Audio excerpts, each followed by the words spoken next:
con la clase 12 del curso Desvelando los secretos de la historia del arte. En esta ocasión, el manierismo. El manierismo fue una corriente artística que se dio al final del Renacimiento. De hecho, algunos críticos de arte en algunos libros lo toman como parte del Renacimiento, como un Renacimiento tardío, pero sí hay bastantes diferencias con con el Renacimiento. Por lo tanto, se puede decir que en la parte tardía del Renacimiento surge el manierismo, que perdura por varias decenas de años, y después se dio el barroco, eh, prácticamente en el siglo XVI, y surgió en Italia. De hecho, eh, los grandes artistas del Renacimiento, como son Rafael y Michelangelo, empezaron a crear las bases y obras consideradas como precursoras del manierismo. Manierismo significa a la maniera. Sí. Maniera es manera. Fue un término que se empezó a utilizar eh, pues ya a fines del principios del siglo XVII, ¿no? Artistas que no seguían las corrientes tradicionales renacentistas o clásicas, y empezaban a tomar riesgos artísticos, ya sea en la pintura, en la escultura, en la arquitectura, en la literatura o en la música.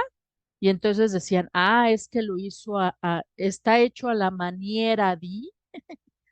Entonces de ahí viene, de la maniera. En una primera etapa, como les dije, Rafael, Miguel Ángel Buonarroti. Después, muchos artistas buscaron justamente romper con las normas y los ideales clásicos.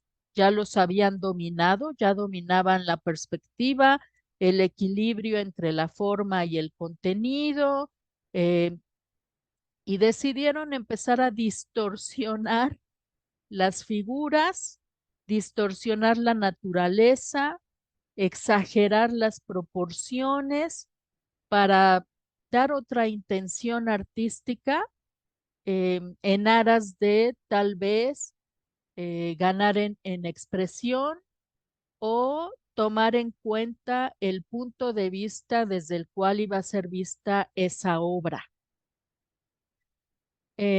Parmigianino es como uno de los más claros ejemplos de la pintura manierista italiana. El Greco es otro que vamos a ver hoy. En escultura, Jan Bologna. Pero veremos varios ejemplos, ¿eh? Así que comenzamos. Y obviamente vamos a empezar con el precursor del manierismo, el grandiosísimo Michelangelo Buonarroti. Aquí estamos viendo el Tondo Doni, así se llama esta obra. Tondo quiere decir lienzo circular, lienzo de formato circular, y que empezaron a utilizar Rafael y Michelangelo. Y ya después otros también trataron de incursionar en este formato, que es complicado porque es un formato circular. Entonces tomen en cuenta que de por sí es difícil tomar las medidas, las proporciones, hacer la composición en lienzos rectangulares, o en forma de cuadrado. En círculo es otra manera de crear, complicada, que solamente grandes artistas pueden atreverse a hacerlo, teniendo excelentes resultados, porque bueno, de atreverse cualquiera lo puede intentar, ¿verdad? Y entonces se llama Tondodoni, y representa la Sagrada Familia. Eh, de entrada llama la atención la disposición de las figuras de la Virgen, el Niño, San José, el colorido también. Y en cuanto a la disposición de las figuras, fíjense ustedes cómo representa a la Virgen sentada ahí en el piso. Vean la torsión de las piernas que van hacia hacia la derecha, si lo vemos de frente, pero su torso está yendo hacia el lado contrario, hacia la izquierda, gira su cabeza totalmente y sus brazos. Aquí vemos una perspectiva arriesgada.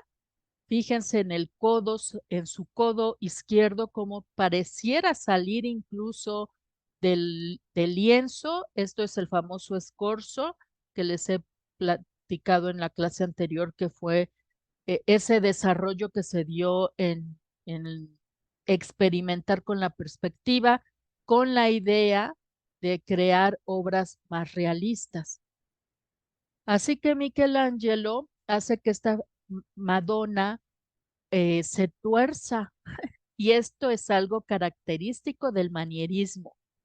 Fue único en su época. Estamos hablando de que este tondo lo realizó entre 1504 y 1507, cuando estaba en pleno apogeo el Renacimiento, pero como el gran artista que era Michelangelo, una vez que dominó todas las reglas de composición de su época, se permitió experimentar.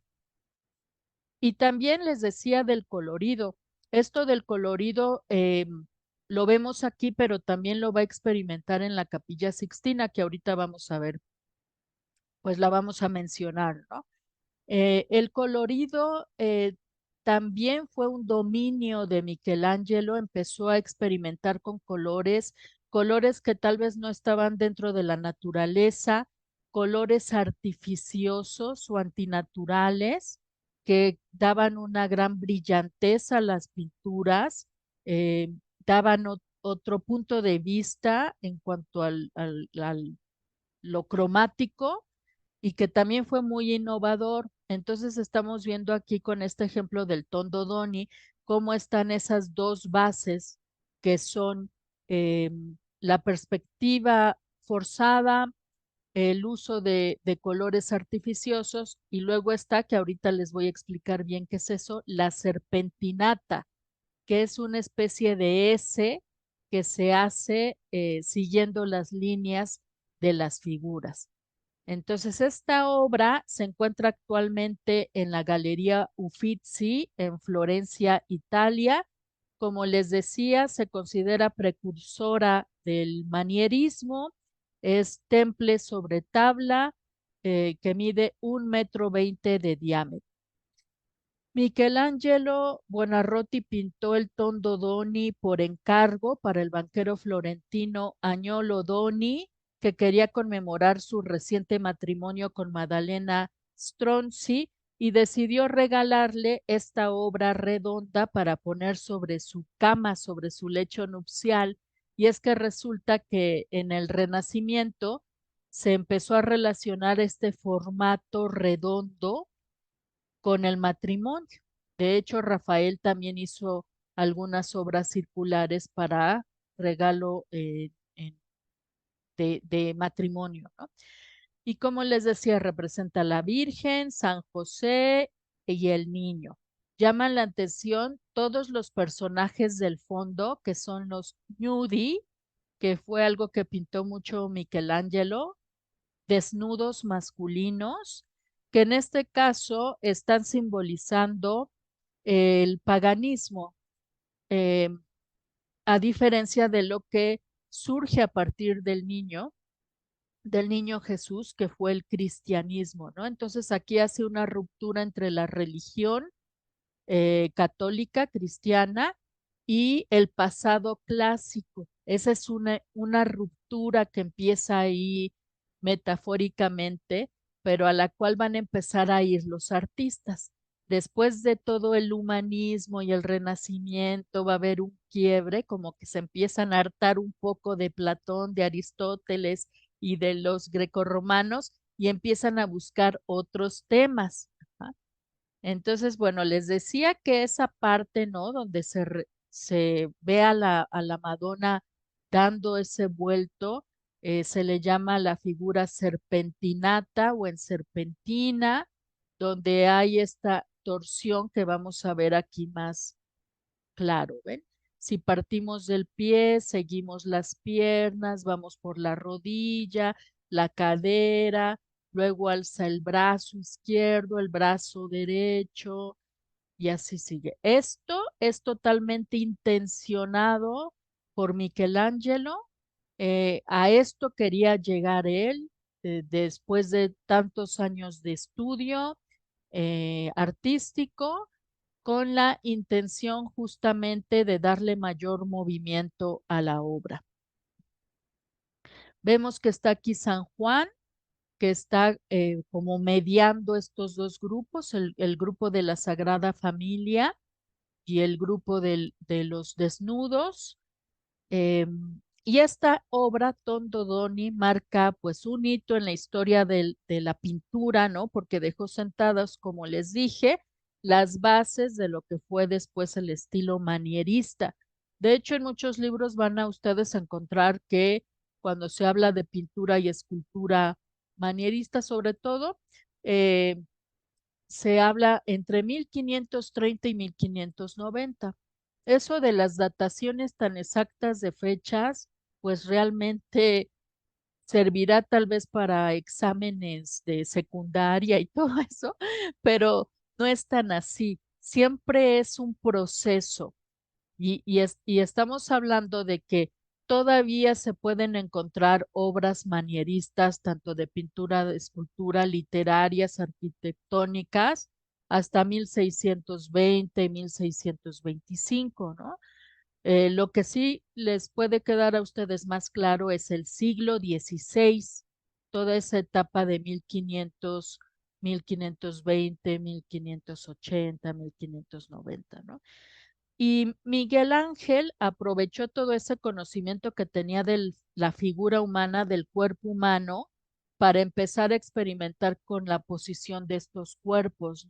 Él sabía cómo se veían las piernas, los brazos de una figura humana, en este caso una mujer volteándose. O sea, hay un dominio, un conocimiento anatómico y por eso puede atreverse a pintar esto, ¿no? Que aquí vimos que es la serpentinata y que vamos a seguir viendo porque es algo característico del arte manierista.